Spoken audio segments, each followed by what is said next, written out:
Two great mysteries dominate our lives, love and money.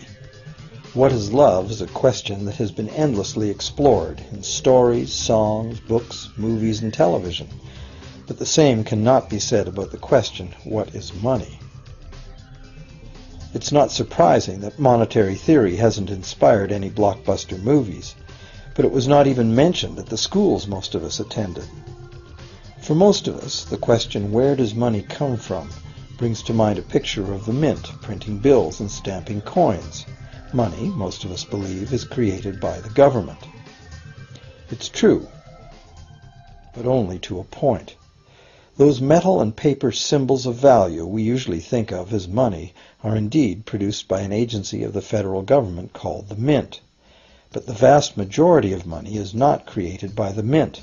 It is created in huge amounts every day by private corporations known as banks. Most of us believe that banks lend out money that has been entrusted to them by depositors. Easy to picture, but not the truth. In fact, banks create the money they loan, not from the bank's own earnings, not from the money deposited, but directly from the borrower's promise to repay. The borrower's signature on the loan papers is an obligation to pay the bank the amount of the loan plus interest, or lose the house, the car, whatever asset was pledged as collateral. That's a big commitment from the borrower. What does the same signature require of the bank? The bank gets to conjure into existence the amount of the loan and just write it into the borrower's account. Sound far-fetched? Surely that can't be true. But it is.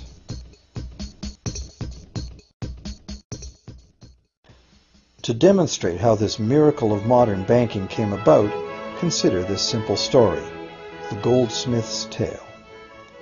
Once upon various times, pretty much anything was used as money.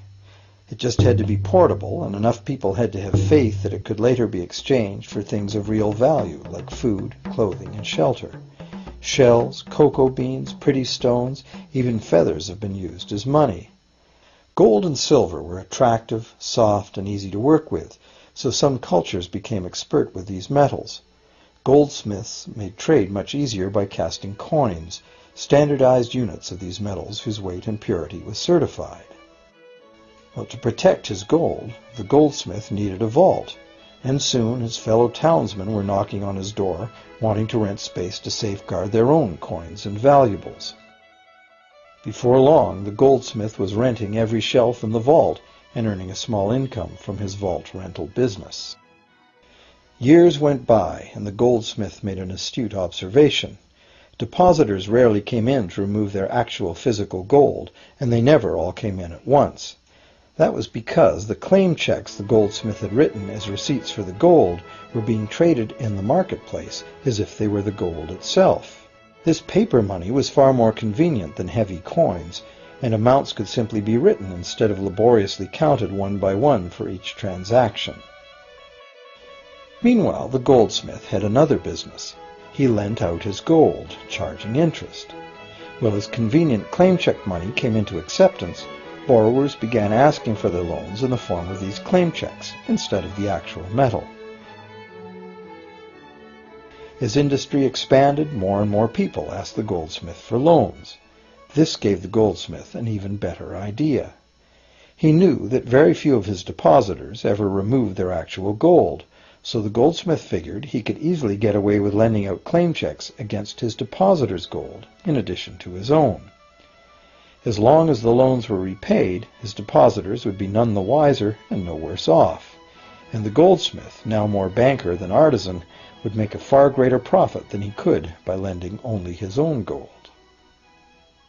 For years, the goldsmith secretly enjoyed a good income from the interest earned on everybody else's deposits. Now a prominent lender, he grew steadily richer than his fellow townsmen, and he flaunted it. Suspicions grew that he was spending his depositors' money. His depositors got together and threatened withdrawal of their gold if the goldsmith didn't come clean about his newfound wealth. Contrary to what one might expect, this did not turn out to be a disaster for the goldsmith. Despite the duplicity inherent in his scheme, his idea did work. The depositors had not lost anything. Their gold was all safe in the goldsmith's vault. Well, rather than taking back their gold, the depositors demanded that the goldsmith, now their banker, cut them in by paying them a share of the interest. And that was the beginning of banking. The banker paid a low interest rate on deposits of other people's money that he then loaned out at a higher interest. The difference covered the bank's cost of operation and its profit. The logic of this system was simple, and it seemed like a reasonable way to satisfy the demand for credit. However, this is not the way banking works today. Our goldsmith banker was not content with the income remaining after sharing the interest earnings with his depositors, and the demand for credit was growing fast as Europeans spread out across the world. But his loans were limited by the amount of gold his depositors had in his vault. That's when he got an even bolder idea. Since no one but himself knew what was actually in his vaults, he could lend out claim checks on gold that wasn't even there. As long as all the claim check holders didn't come to the vault at the same time and demand real gold, how would anyone find out? This new scheme worked very well, and the banker became enormously wealthy on the interest paid on gold that did not exist. The idea that the banker would just create money out of nothing was too outrageous to believe, so for a long time the thought did not occur to people. But the power to just invent money went to the banker's head, as you can well imagine. In time, the magnitude of the banker's loans and his ostentatious wealth did trigger suspicions once again. Some borrowers started to demand real gold instead of paper representations. Rumors spread. Suddenly, several wealthy depositors showed up to remove their gold. The game was up.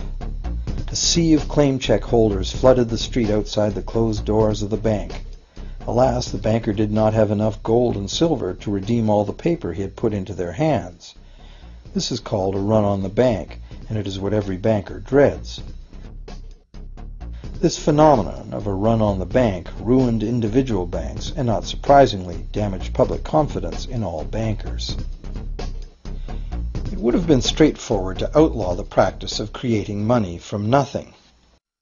But the large volumes of credit the bankers were offering had become essential to the success of European commercial expansion, so instead the practice was legalized and regulated. Bankers agreed to abide by limits on the amount of fictional loan money that could be lent out. The limit would still be a number much larger than the actual value of gold and silver in the vault. Quite often the ratio was 9 fictional dollars to 1 actual dollar in gold. These regulations were enforced by surprise inspections. It was also arranged that, in the event of a run, central banks would support local banks with emergency infusions of gold. Only if there were runs on a lot of banks simultaneously would the banker's credit bubble burst and the